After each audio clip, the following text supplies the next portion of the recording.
Baik,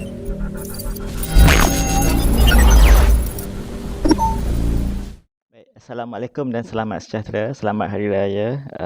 Cikgu doakan semoga semua pelajar berada dalam keadaan baik dan sihat. Jadi jaga diri seperti biasa sekarang ni dalam musim COVID. Jaga diri semua pelajar supaya kita semua dalam keadaan sihat-sihat sahaja. Okay, baik. Hari ini kita nak belajar dalam tempoh 15 ke 20 minit. Jadi insyaAllah kita akan masuk balik satu subtopik yang mana ada kelas yang cikgu dah jelaskan hari tu, tapi ada kelas yang cikgu cuma jelaskan secara ringkas. Tapi untuk hari ni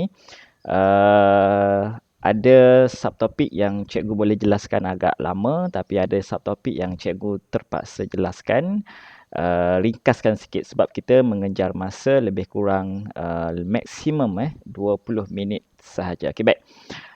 Dalam pengurusan pelaksanaan projek itu, seperti yang kita dah bincang dalam pengurusan pelaksanaan projek itu, ada 3 elemen yang kita dah bincang, iaitu perancangan, pelaksanaan dalam rangka dalam pengurusan pelaksanaan projek ada 3 peringkat, iaitu perancangan, penjadualan dan pengawalan.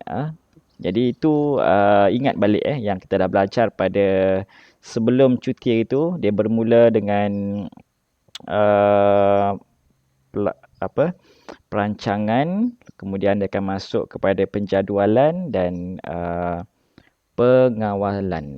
Jadi kalau dalam buku teks kita tengok sekejap dalam buku teks muka surat, awak boleh lihat juga dalam buku teks muka surat 34 jadi perancangan, penjadualan, pengawalan. Yang ini cikgu dah sentuh semasa kelas hari tu. Cuma yang ini cikgu sentuh sedikit sahaja supaya nanti ingat balik kan dia punya tu. Okey, baik. Jadi untuk perancangan projek, seperti yang kita dah maklumkan sebelum ini, seperti yang cikgu dah maklumkan sebelum ini, ialah peringkat pengurusan projek yang paling utama yang dah menjadi penentu objektif sesuatu projek. Sebab perancangan, kalau perancangan kita betul, maka kita punya projek tadi seterusnya tu dia akan jadi lebih smooth. Dia akan tak ada masalah. Tapi kalau kita perancangan tu tak betul, di peringkat kita nak laksanakan tu dia akan bermasalah. Itu sebabnya perancangan projek yang baik, perancangan projek yang baik ni kena ingat lah. Okey, perancangan projek yang baik. Okey, perancangan projek yang baik. Yang ni cikgu dah sentuh hari tu, akan dapat memastikan objektif tercapai. Okey, akan dapat mengelakkan pembaziran sumber, akan mencegah gangguan. Okey, jadi dalam periksa kalau soalan tu tanya, boleh jawablah yang ini. Okey, perancangan projek yang baik dapat memastikan objektif tercapai, mengelakkan pembaziran sumber dan juga mencegah gangguan. Jelas Okey, baik. Seterusnya, dalam perancangan projek kita akan bincangkan berkenaan dengan tugas pengurus projek. Kalau dalam kelas biasanya cikgu akan buat aktiviti untuk yang ini. Okey, baik. Jadi untuk tugas pengurus projek, dia ada dipecahkan kepada 4 tugas. Okey. 4 tugas iaitu penentuan utama yang ini. Okey, tapi di bawah penentuan utama ini, apa yang dilaksanakan, apa yang terlibat, awak perlu ingat yang ini. Okey. Kenapa perlu ingat? Biasanya untuk tugas pengurus projek ini cikgu cakap yang biasa ada juga soalan yang dia keluar luar biasa. Kalau yang biasanya dia akan keluar, dia akan beri kenyataan ini. Ni kenyataan ni dia bagi. Okey. Lepas tu awak buat apa? Awak akan tentukan ini tugas berada di bawah bidang mana. Penentuan utamakah? Okey. Penentuan sub utamakah? Ataupun yang lagi 2. Okey, baik. Jadi di bawah penentuan utama, sekejap saya guna matikan notifikasi ni. Cikgu lupa nak matikan tadi.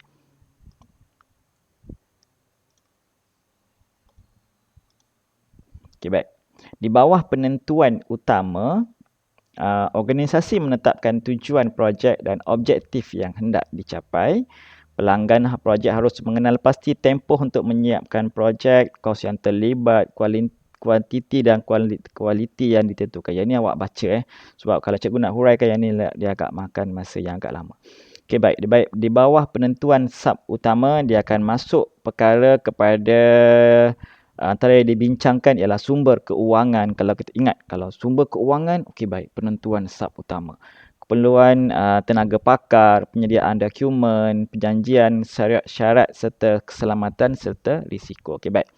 Jadi ada dua lagi tugas pengurus projek di bawah pengelolaan aktiviti, iaitu penyediaan brief reka bentuk. Ingat, pengelolaan aktiviti, penyediaan brief reka bentuk, penyediaan bahan, konsep reka bentuk, aliran wang tunai. Ini di bawah pengelolaan aktiviti. Okey, baik. Matris organisasi atau pasukan akan dibentuk pasukan untuk menjalankan sesuatu tugas khas. Jadi ahli-ahli yang terlibat seperti kejuruteraan, pemasaran, pengeluaran atau melaksanakan satu projek. Okay, baik. Yang ni cikgu dah sentuh tadi. Okey, dia bagi kenyataan dan awak tentukan ini ada di bawah bidang mana. Ingat. Jadi ingat. Contohnya macam ginilah dia bagi tahu. Akan dibentuk pasukan untuk menjalankan sesuatu tugas khas. Awak pun, ini tugas utama ke, sub utama ke, pengelolaan aktiviti ke, matris organisasi. Jadi awak pun ingatlah, itu matris organisasi. Okey, baik. Habis yang itu. Cikgu tak jelaskan lebih detail lah. Okey, tapi itulah antara bentuk soalan yang biasa. Kalau yang luar biasa yang agak susah. Maksudnya di bawah pengelolaan aktiviti tu apa yang berlaku? Awak senaraikan. Jelaskan. Itu yang agak susah lah. Okey, itu sebab awak kena ingat sekurang-kurangnya. Okey, baik. Kita masuk kepada yang kedua. Iaitu, tadi kan cikgu dah cakap kan, dalam pengurusan pelaksanaan projek ada 3 peringkat. Perancangan. Tadi dah habis perancangan. Kita masuk kepada yang kedua, penjadualan. Kejam masa ni. Okey, penjadualan yang pertama sekali akan ditanya, apa tujuan penjadualan? Kenapa kita buat penjadualan? Jadi inilah tujuan-tujuan penjadualan yang awak perlu ingat. Mengelakkan kerugian masa dan juga kos, mengelakkan pembaziran atau pemborosan, mengawal sumber tenaga pekerja, mengurus bahan mentah secara sistematik. Ini 4 tujuan penjadualan. Untuk penjadualan ni kalau ditanya dalam soalan pun biasanya dia minta awak senaraikan. Senaraikan 3 tujuan penjadualan. Jadi memang awak perlu senaraikan lah. Jadi kalau awak nak ingat, cikgu dah ulang berkali-kali sebelum ini. Jangan hafal ayat, tapi kita lebih memahami apa yang berlaku pada yang kita nak buat tu. Jadi itu lebih senang lah dia punya tu. Okey, baik. Kita pergi kepada penjadualan tadi. Dia ada berapa kaedah untuk kita buat penjadualan? Tu kalau awak tanya saya kan. Berapa kaedah untuk kita buat penjadualan? Jawapan dia ada 2 kaedah. Bagaimana kita nak buat jadual tu? Okey, ada 2 kaedah untuk kita buat jadual. Yang pertama, kita boleh buat dengan kaedah. Yang pertama, menggunakan blok hubungan aktiviti melalui rangkaian. Okey, baik. Dia akan menunjukkan perjalanan aktiviti dari satu peringkat ke peringkat yang lain. Peringkat yang pertama, minggu yang pertama. Okey, baik. Dalam minggu yang pertama ini kita mesti ada perbincangan konsep. Minggu pertama. Daripada hari Ahad sampai hari Sabtu. Buat perbincangan konsep. Maksudnya pada hari Sabtu tu kita dah ada konsep dia. Pada minggu yang kedua kita akan buat lakaran idea. Maksudnya pada minggu yang kedua tu dah siap lakaran idea. Di hujung minggu yang kedua mesti dah siap. Okay, baik. Mesti dah siap lakaran idea. Dan inilah yang kita namakan sebagai milestone. Ni.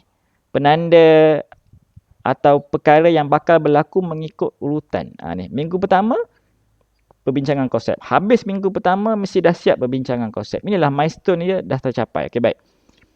Milestone minggu yang kedua. Milestone. Minggu yang kedua maksudnya kita mesti siap lakaran idea. Maksudnya awak lakaran minggu yang kedua ni lakaran idea awak mesti dah siap. Jangan masuk minggu yang ketiga perbincangan konsep pun belum ada. Maksudnya awak punya milestone tu tak mengikut turutan lah. Maksudnya awak punya dah lari daripada yang sepatutnya. Sepatutnya awak takkan siap mengikut masa yang awak tetapkan bila dah berlaku macam itu. Okey, baik. Maksudnya minggu yang ketiga kita akan mula membuat model.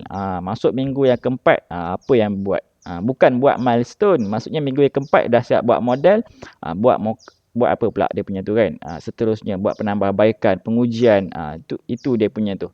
Okey, baik. Jadi di setiap minggu ini, ni dia ada milestone dia. Ni ada milestone dia. Maksudnya dia punya penanda bagi sesuatu mengikut urutan. Okey, baik. Seterusnya, jadual boleh dibuat dengan dua kaedah. Kaedah yang pertama, blok hubungan aktiviti melalui rangkaian. Okey, kaedah yang kedua, kita buat cartagan ataupun cartabar. Ni maksudnya awak ada aktiviti ni awak tentukan apa aktiviti dia, 1, aktiviti 2, aktiviti 3, aktiviti 4, aktiviti 5 dan seterusnya. Jadi ini minggu. Biasanya kita boleh buat sama ada minggu ataupun bulan. Tapi biasanya buat minggu lah, by minggu. Okey, minggu 1 buat yang ini. Minggu 2 buat yang ini. Minggu ketiga buat sumbang saran untuk pilih idea terbaik. Minggu keempat buat ini. Minggu 5 buat yang ini. Okey, baik. Minggu yang ke-6, minggu yang ke-6, 7, 8 ni kita akan buat ini. Tapi benda ni bermula daripada minggu 1 lagi.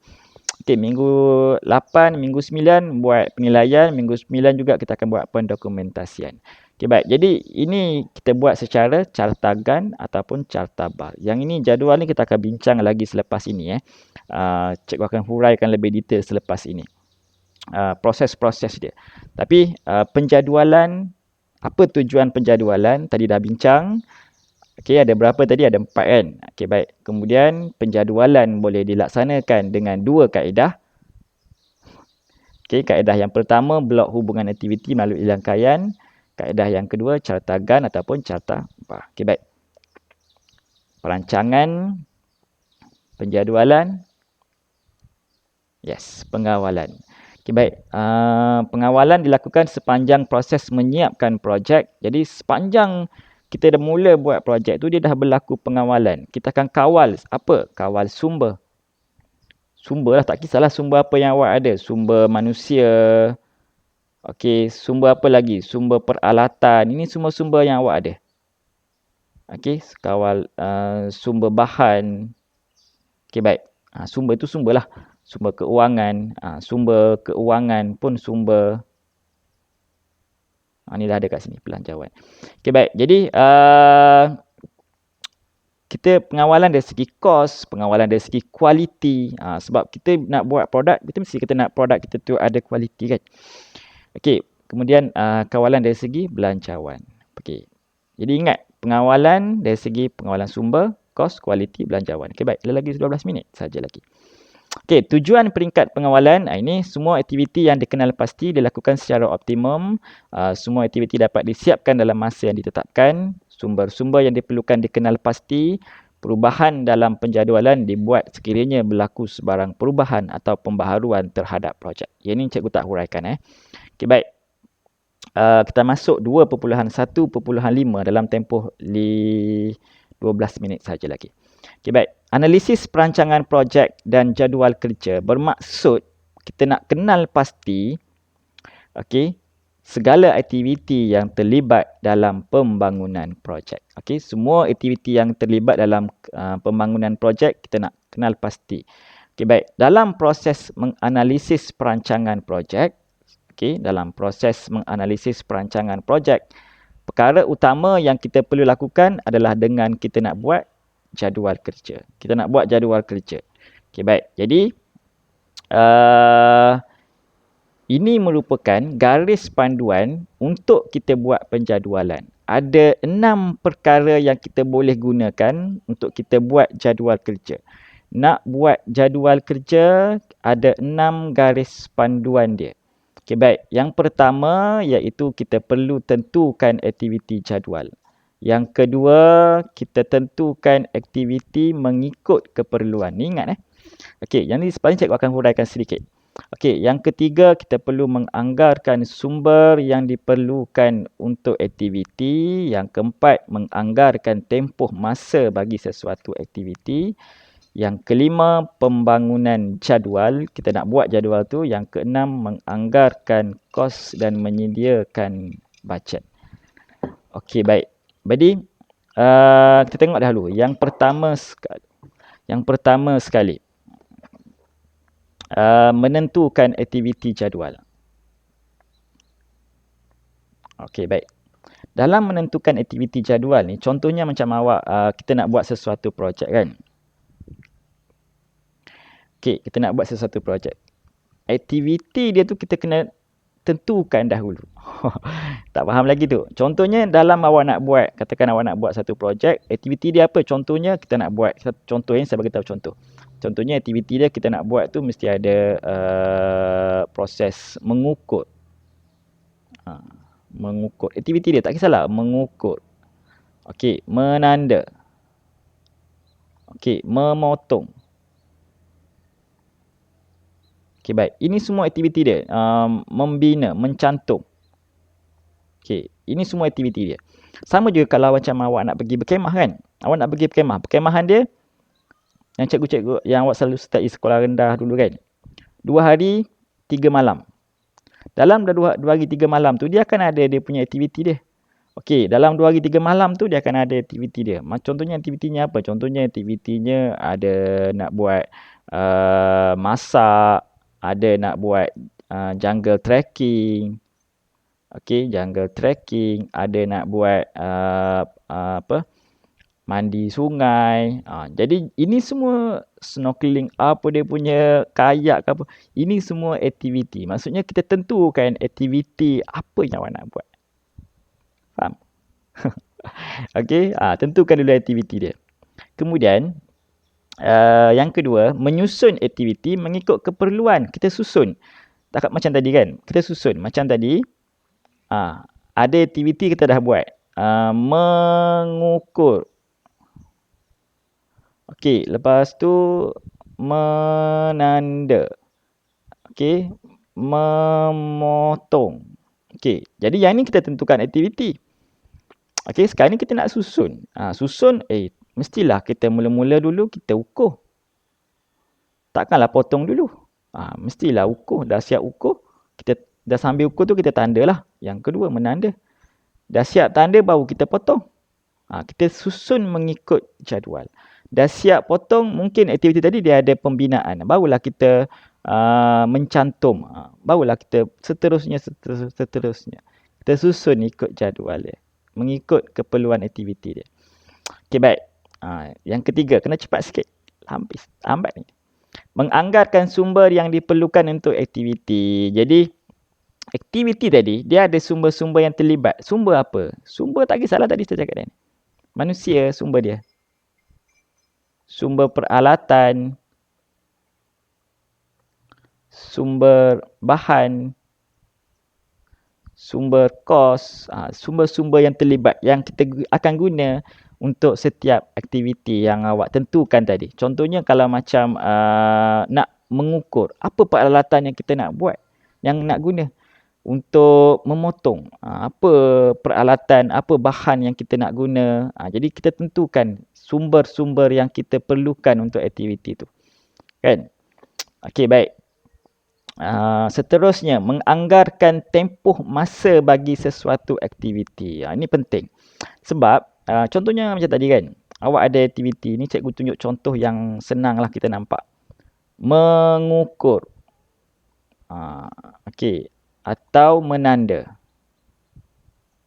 Menanda. Baik, yang ini masa dia mungkin 1 minggu cukup. Kan? Masa. Sebab dia masa tu, dia kena tengok. Ada benda yang masa dia agak lama. Ada benda yang masa dia kita kena singkatkan. Okey, sebab overall untuk awak semua projek awak katakan kita nak buat dalam tempoh 1 bulan. Okey, baik. 1 bulan ataupun 2 bulan. 2 bulan maksudnya ada 8 minggu sahaja. 8 minggu. Dalam 8 minggu tu, ada aktiviti yang dia susah dan memakan masa yang lama. Jadi, letakkan masa tu lama. Ada aktiviti yang senang. Jadi, jangan awak aktiviti yang senang, kau pergi belasah 2-3 minggu. Aktiviti yang susah, nak letak lagi 2-3 minggu. Jadi, 8 minggu tadi tak tercapai lah. Jadi pastikan aktiviti yang senang macam tadi mengukur dan menanda ni senang 1 minggu cukup. Kalau mencantum, mencantum ni dia agak susah. Mungkin makan masa 2 hingga 3 minggu. Jadi pemilihan idea. Itu 1 minggu cukup. Jangan pemilihan idea dan konsep. 3 minggu. Lepas tu dah masuk nak mengukur. Tu takkanlah satu projek awak nak siapkan dalam tempoh 1 tahun. Kan? Sama juga kalau kita nak buat rumah. Awak nak buat rumah kan? Jadi kalau nak buat rumah tu, kalau katakan 3 bulan proses dia. Jadi dalam 3 bulan tu, bulan yang pertama mesti siap sampai mana. Apa yang berlaku yang kat situ. Okey, baik. Jadi kalau bulan yang kedua dah sampai mana. Bulan yang ketiga dah sampai mana. Mesti dah siap. Alright, baik. Lagi 4 minit. Okey, baik. Jadi pembangunan jadual, barulah kita akan buat jadual. Jadi aktiviti atau proses kerja yang dilakukan untuk menghasilkan produk disenaraikan dalam jadual. Jadi jadual kerja akan disertakan bersama tempoh masa dalam bentuk mingguan ataupun bulanan. Baik, jadi awak pun buatlah jadual awak. Dah tentukan, dah susun aktiviti apa semua. Okey, dah tentukan tempoh masa dia. Okey, awak pun buatlah jadual. Jadi jadual ni biasanya kita buat sama ada mingguan ataupun bulanan. Okey, biasanya buat mingguan lah, lebih nampak lah dia punya perjalanan pergerakan khas kerja tu secara mingguan. Okay, baik, last sekali menganggarkan kos dan menyediakan bajet. Yang ini cikgu cerita sikit saja sebab nanti kita akan masuk satu subtopik khas berkenaan dengan bagaimana cara untuk menyediakan bajet dan juga kos. Jadi langkah ini melibatkan pengiraan kos modal yang diperlukan untuk melaksanakan projek yang dirancang. Bajet boleh juga disediakan lebih awal untuk sesuatu projek bagi menghadkan lebihan kos modal. Jadi baik, jadi lepas ni kita akan belajar bagaimana cara untuk mengira kos yang terlibat. Okey, kaedah apa? Kaedah unit, kaedah SMART. Nanti kita akan masuk pada kelas akan datang. Baik, jadi kita akan masuk 2.16 penyediaan anggaran kos. Baik, jadi stay safe. Buat kerja rumah. InsyaAllah cikgu akan bagikan awak tugasan dalam modul. Jadi kita jumpa insyaAllah pada kelas akan datang. Assalamualaikum dan salam sejahtera.